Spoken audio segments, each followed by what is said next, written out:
പൊതുവിദ്യാഭ്യാസത്തിന്റെ കാര്യം പറഞ്ഞു. സാധാരണക്കാരായ ജനങ്ങൾക്ക് അറിയാത്തൊരു സംഗതിയുണ്ട്. ഞാനൊരു അധ്യാപികയായിട്ട് ഗവൺമെന്റ് സ്കൂളിൽ വർക്ക് ചെയ്തിരുന്ന ആളാണ്, തവനൂര് പഞ്ചായത്ത് ഉൾപ്പെടെ. നമ്മുടെ പൊതുവിദ്യാലയങ്ങളില് പബ്ലിസിറ്റിക്ക് വേണ്ടിയിട്ട് സ്കൂളിൽ പല പരിപാടികളും സംഘടിപ്പിക്കുന്നുണ്ട്, നടത്തുന്നുണ്ട്. പബ്ലിസിറ്റി മാത്രം 1ാം ക്ലാസ് മുതൽ 7ാം ക്ലാസ് വരെയുള്ള കുട്ടികളെ സെൻസസ് എടുത്താലേ, സർവേ എടുത്ത് നോക്കിയാലേ സ്വന്തം പേര് പോലും മലയാളത്തിൽ എഴുതാൻ അറിയില്ല കുട്ടികൾക്ക്. ഒന്ന് സർവേ എടുത്തിട്ട് നിങ്ങൾ നോക്കണം. നിങ്ങൾ എന്താണ് പറയുന്നത്? നിങ്ങൾ ഈ കേരളത്തിലെ വിദ്യാർത്ഥികളെ ആകെ അധിക്ഷേപിക്കുകയാണോ? എന്ത് സംസാരത്തിലാണ് യൂത്ത് കോൺഗ്രസ് പ്രവർത്തകയാണ് രോഹിത്? ഒരു മിനിറ്റ്. അപ്പൊ ഇവിടെ ഈ സഹോദരി പറഞ്ഞു ടീച്ചറാണെന്ന് പറഞ്ഞു. പിന്നെ എന്തിനാണ് ടീച്ചർ പോണേ? ടീച്ചർ എന്തിനാ പോണേ?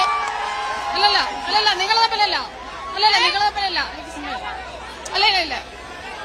അപ്പൊ ആ ടീച്ചർ പോകേണ്ട ആവശ്യമില്ല. പിന്നെ അതിനുള്ള എല്ലാ സൗകര്യങ്ങളും സ്കൂളിലുണ്ട്. ICT സാധ്യത ഒക്കെ എല്ലാ സൗകര്യങ്ങളും കൊടുത്തിട്ട് മര്യാദയ്ക്ക് പഠിപ്പിക്കാൻ പറയേ.